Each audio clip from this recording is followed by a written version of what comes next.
Ladies and gentlemen, we are back with another MMATakeover.com interview. My name is Keith Chillen. Today's guest has a perfect 11-0 MMA record, including a 2-0 record in the UFC. He trains out of the infamous Team Alpha Male camp, and he returns to the Octagon on April 8th at UFC 210 in Buffalo, New York, when he faces off against Desmond Green. Ladies and gentlemen, Josh Emmett. Josh, how are you, man? I'm doing great. Thanks for having me on. I appreciate it. We appreciate you taking time out of your schedule to be with us. So one of the questions we always ask everyone is, how did they get into MMA? So Josh, how did you get into MMA? So the way I got into MMA, it's probably, just like a lot of people, I've always been a huge fan of the sport. I've been watching, the pay-per-views, the early UFC days before it was mainstream, before the Ultimate Fighter was around, and then I've also been an athlete my whole life. I've played every type of sport. I've done really well at everything. And then, one of my best sports that I kind of thrived in was wrestling. Yeah. So I've been doing that for a long time, went on and wrestled at the college level. And there was really no other thing for me to do. I still wanted to continue to compete. I love to compete. I'm really competitive. And as far as wrestling, there's no other way to go besides MMA. You can train for the Olympics, but I was kind of finished with wrestling, and I started going into Uriah's Ultimate Fitness gym in 2006 when he first opened his gym in Sacramento. Yep. And I fell in love with it. It felt like wrestling all over again because I was learning so much every day. And then I was interested in fighting. So I was going for about a year, and then I actually got a scholarship to Menlo College, and I went there just so I could finish school and get better at wrestling. And then I graduated in 2010. I came back to Sacramento and picked up where I left off and started training again, and then had a few amateur fights and went pro, and that's about how I got involved in MMA. All right, so one thing I mentioned earlier, that you're part of Team Alpha Male. It's one of the best camps in all of MMA. For anybody who doesn't know, I mean, this is the team started by Uriah Faber, head coach Justin Buchholz. You got Cody Garbrandt, the UFC bantamweight champion. You got Cynthia Calvillo. I mean, they got yourself. I mean, this is just a killer team. So tell us, what does a day training at Team Alpha Male looks like? For example, what did you do today in training? So today it was Friday, so it was our pro practice. We basically, it's so structured at Team Alpha Male. That's why everyone is so successful, and we do so well. There's 2 to 3 practices a day that are scheduled. We practice all the martial arts from, Muay Thai, boxing, wrestling. We have our boxing and MMA sparring days set, our no-gi jiu-jitsu. So we really do everything. And then our outside work, we go and get strength and conditioning, or we do our road work. But today was just a regular pro practice. So we just did tons of drills. We did some live goes. And then, I'm going to go actually going to get a massage here in a second, and then go back and, hit some mitts. And it's kind of crunch time for me. I have tomorrow, and then I'll rest on Sunday, and then I have one more hard week, and then that's really it. So I'll be ready to rock in Buffalo, New York on April 8th. So, Josh, one thing about you is you don't have a nickname. What's up with that? I don't know. I feel like there's too many people have the same nickname. Some are corny, some are not. So it's just, I don't know. I'm good with just my name, but if one comes and it sticks, then maybe I'll hang on to it. But nothing yet, so I'm fine with just the name for now. Yeah, I think you should get the nickname Dislocation because of your first fight. I mean, obviously you took a fight on short notice. Let's talk about that right away. The thing, someone mentioned Josh Emmett, the first thing you think about is your debut. You fought John Tuck in your UFC debut. You took it on short notice. John Tuck obviously is a really good fighter himself. You guys had a really good fight. But the big thing that happened in the fight is you actually dislocated your finger. The bone was sticking out through your skin, and you still were able to finish that fight. Tell us how much did that hurt, and how were you able to overcome an injury like that? And you were still in the fight the whole time with the busted finger. Yeah, it was definitely something I wouldn't want to go through again. But going over there, like you said, I took the fight on 4-day notice. I flew across the world. I'd been training my ultimate goal was to get in the UFC, and then once I got in the UFC, I have new goals I've set. But while I was in there, my coaches and my teammates and friends and family knew that, they believe in me. They know what I'm capable of. So my mentality was going over there, I didn't fly across the world for nothing. This is everything I've trained for in my life led up to this point. Yeah. And in my mind, I'm going out there. I'm going to win. I'm going to show everyone that I deserve to I belong there. And also, I was like, I'll endure anything for 15 minutes if it goes the distance. So even though I had that compound fracture, and it was pretty painful, but I just had to, have the best poker face possible. I had to hide my hand from the ref, and I just wanted to get right back in the mix because I didn't want anyone to see that, because I knew that if they saw that, they would have stopped the fight and I would have lost, and it would have been, so disappointing. So I knew I had the first, second, and even third round in the bag, and I only had two minutes left when that had happened, a little over 2 minutes, so I just had to move. And the fans were booing because they didn't really know what was going on. Yeah. But after I showed them why I was doing that, then they're like, okay, they understood. But it was an awesome experience. John Tuck's a great fighter, and it was actually the worst hand injury in UFC history in my first outing. So I showed everyone I'm tough, and I'll go through anything for the 15 minutes, no matter what, hurt, injured, tired, whatever. I'm going to come for the whole fight. Yeah, no, it was pretty gross. Us watching at home, they did explain that there was something wrong with your hand. You could tell you were favoring it. So then you follow that up. You fight Scott Holtzman in your hometown of Sacramento. You guys had a really close fight. He's one thing I noticed about him is he's like a huge for the weight class. He's huge, and you were able to outmuscle him. Yeah, I mean, just the size difference was huge, huge disparity. But you were able to outmuscle him in the fight. Did you expect to be able to outmuscle him, even though he's so big? Yeah, I feel my strength. I don't know. I feel like I'm small for the division. Everyone's taller than me.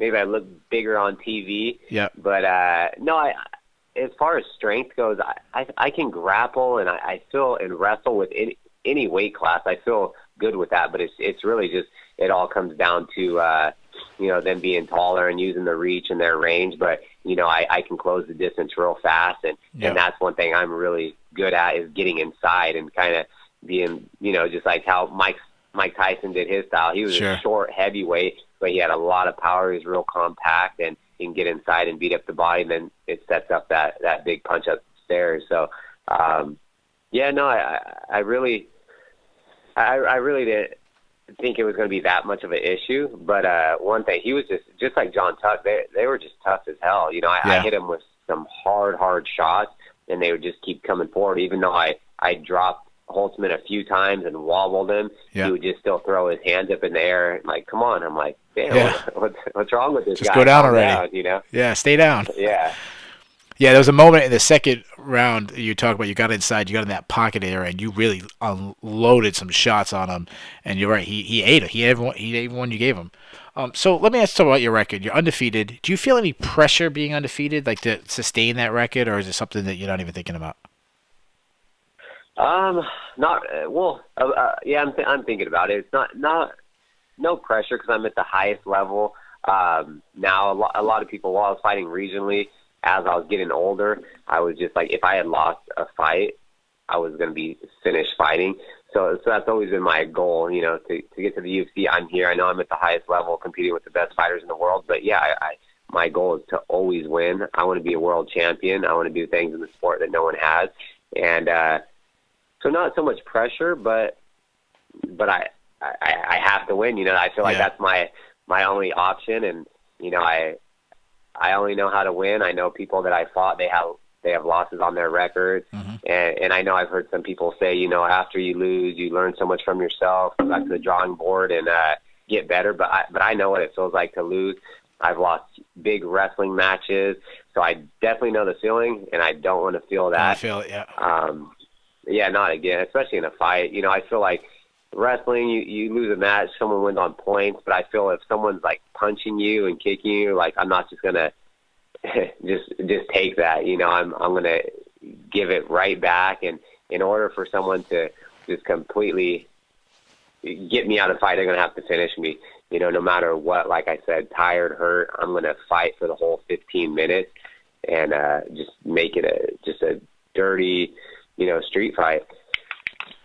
So in your last fight, you're in Sacramento, your hometown. Brian Stan mentioned that during the broadcast that you had close to 600 family or friends as an estimate there. The reason why I'm mentioning this is there extra pressure to fight in your hometown? And the reason why I'm asking that is you're fighting Desmond Green basically in his hometown. Do you look at that as an advantage, being that he has to worry about getting people tickets, things like that? Or do you think it's a negative thing because he's going to have the crowd behind him, they're going to be cheering for him, they're going to be booing you, or is it just a non-factor altogether? Yeah, I think it plays a factor for sure. I had Brian Stan mentioned that the first day tickets went on sale. Just personally, people that like text me, hey, I got tickets. I had like 600-700 people buy them that day, but I had, I'm from Sacramento, so I had thousands of people there for me. So it was kind of crazy. It was, I don't know. I fought local. Most of my pro fights have been in Sacramento, and I always had the hugest crowds. I made the promoters a ton of money, and so I was kind of used to it. But fighting regionally, the only way we make money is, selling tickets. So I would be hustling to sell tickets and shirts and do all this stuff and get sponsors. And so it's just a lot of extra work. But when I fought in the UFC at home, there was people that had never been to some of my local fights and people coming out of the woodworks that were, like hitting me up and messaging me. And so it was just like that in, times 10 or times 100. It was kind of crazy. It was just a little more draining than normal. So I know he's going to feel like, it's nice that I get to go over there. I'm still going to have, I think I have like, I don't know, almost close to 80 people already that book their flights and hotels and stuff like that, friends and family coming out, from the West Coast. So it's going to be fun. My little brother's flying in from Italy. He's in the military. Oh, yeah, wow. And so I'll still have a big crowd out there, but he's from Buffalo, so he's probably going to be going through a lot of the same things I was going through, and it's going to be his first fight in the UFC, and I really don't get nervous or have jitters or anything, but who knows if he will. But he's also fought at Bellator and some of the bigger promotions. So and he's a veteran of the sport, so I doubt he'll be going through those emotions. But we'll just have to find out. Well, you mentioned they're going to have all these people in the crowd for you. I'm actually going there live myself. Unfortunately, I had the pleasure of interviewing you and him, so I'm going to stay neutral on that fight. I'm not going to make a prediction on that fight. So let's talk about the actual matchup. Desmond is a well-rounded fighter. He comes from a strong wrestling background. What weaknesses do you see in his game that you think you can exploit? I honestly think I'm better everywhere. I know he's a good wrestler. He's a Division I wrestler, and he's real athletic. He has, decent striking. I don't know. I think I can exploit his striking, and if he were to get a takedown, I'm going to be looking for the takedown too. So I think as far as jiu-jitsu, my grappling is way better. He has that good pressure on top. He'll try to get this, single or double and trip you and kind of hold people down. Yeah. From what I've seen in some of his fights, he's really not looking to finish fights. Like, he's not looking for submissions. He's not looking for big punches and elbows on the ground. I think he's just kind of looking to win on the scorecards.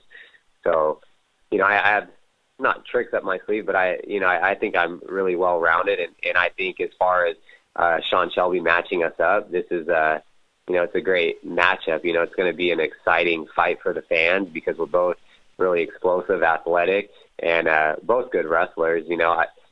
I think if I hit him with some hard shots and I stuff some of those takedowns, then he's going to start to wonder what to do. But it's going to be just all-out war, and I'm really looking forward to this fight. So it was just recently announced that your teammate, Cynthia Calvillo, she's actually going to be on the card also. This is a girl that I was so crazy impressed by in her first fight. She absolutely steamrolled Amanda Cooper. So my question is for you, did you expect her to be that impressive in her debut? And what should we expect out of her in her next fight against Pearl Gonzalez?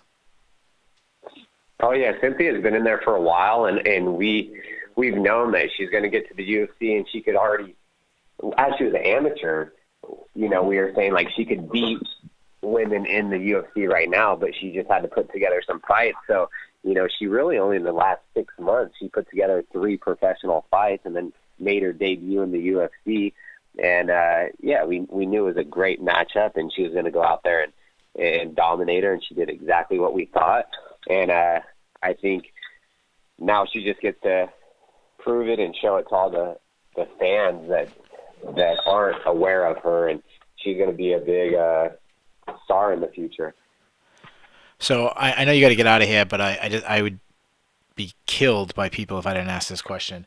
Obviously, the big story coming out of Team Alpha Male right now is your teammate, current bantamweight champion Cody Garbrandt, and his feud with your ex-teammate, former bantamweight champion TJ Dillashaw. So my question is this beef really that real, or is it just kind of thing for TV? Was there any animosity before TJ left the gym, or is this kind of a new thing?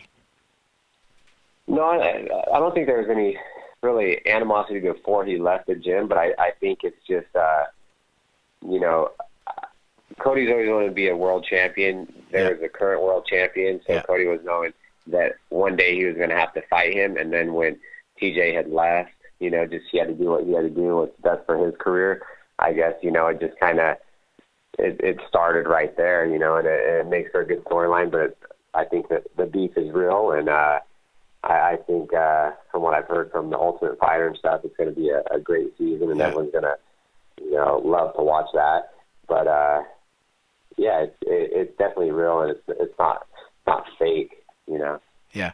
So I'm going to follow that up. So Cody's, another big story I've been saying is Cody's claiming that he's knocked out TJ in practice. He claims he has a video showing him knocking him out in practice. Of course, TJ denies this. TJ challenges him, says, hey, if you got a video, show it. Cody hasn't done it yet. Have you seen him knock out TJ in practice, or have you seen a video or anything like that? No, I haven't seen anything, but I hear some of the people say that they got the video, but I honestly don't know. So okay, we'll have to. Everyone's gonna have to tune in. Okay. For their fight. That's an exciting fight. I'm looking forward to that fight. They're both super tough guys. Yeah. And it's gonna be that's a killer fight. All the fans are gonna want to see that. There's a good storyline behind it. They're both the number 1 and 2 guys in the world, and it's gonna be all out.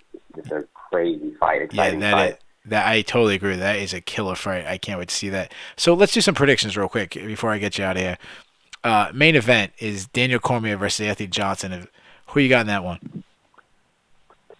It's kind of a tough one. I think it's going to go like the first one. Daniel Cormier is the champion. He's a phenomenal wrestler.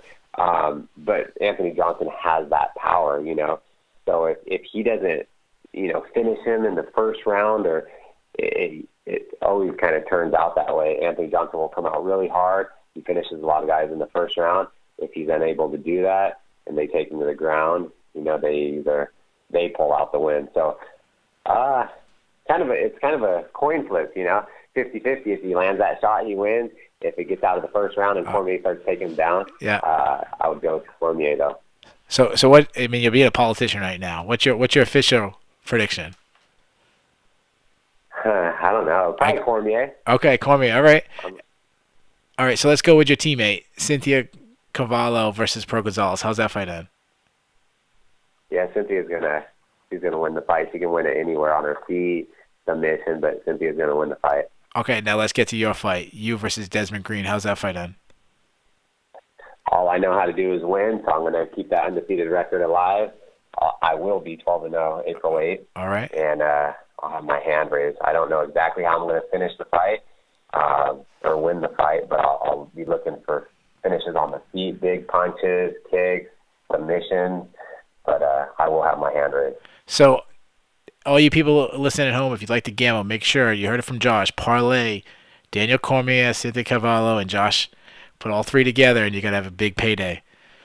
All right, Josh, I just put a little pressure on you. So, Josh, any plans? You get to win. You're 12-0. Obviously, you'll be 3-0 in the UFC. What's next for you? Is anybody in your radar you're looking at?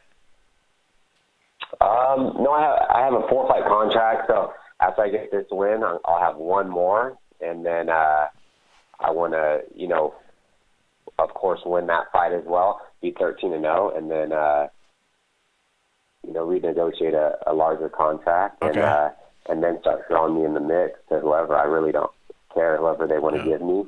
and whoever will take the fight, I'll fight him.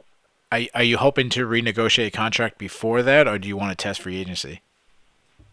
No, I don't want to test free agency. Okay. My goal since I started this was to get to the UFC. I got offers, to fight in the other big promotions before, but I held back, and my ultimate goal is to get to the UFC. It's the biggest platform there is. You can, me personally, like if you Bellator, they pay well and everything, but in the UFC, if you're winning fights and you're exciting and fans like you, you're going to do well.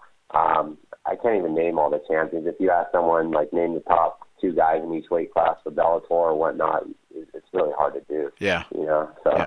But the UFC, I can name everyone. So, well, if you have a lot more recognition, and so I'm not going to go anywhere else. I like the UFC, and I like what they've done for me, and I'm going to keep on going as long as I can just, keep on winning. That's all I got to do is win fights. Yeah, sorry, I didn't mean to interrupt you there. Josh, make sure if you need to learn about Bellator, you want to learn about the rankings, head over to our website, themmmatakeover.com, and you'll learn everything. All righty. So, Josh, my very last question for you, I know you got to get out of here very busy, is have you submitted to the takeover? Yes, this is Josh Emmett, and I just submitted to the takeover. Josh, we wish you luck. We welcome you to the MMA Takeover family. All right, thank you. I appreciate it. You have a good one, and I hope you enjoy the fights when you're out there in Buffalo. I will. Hope to check you out there. Ladies and gentlemen, that was our interview with Josh Emmett. Make sure you check out his fight against Desmond Green at UFC 210 on Saturday, April 8th. And you can also follow all the best MMA coverage. Head over to our website, themmatakeover.com. That's themmatakeover.com. You can also follow us on Facebook, Twitter, Instagram, and YouTube. Thanks for listening.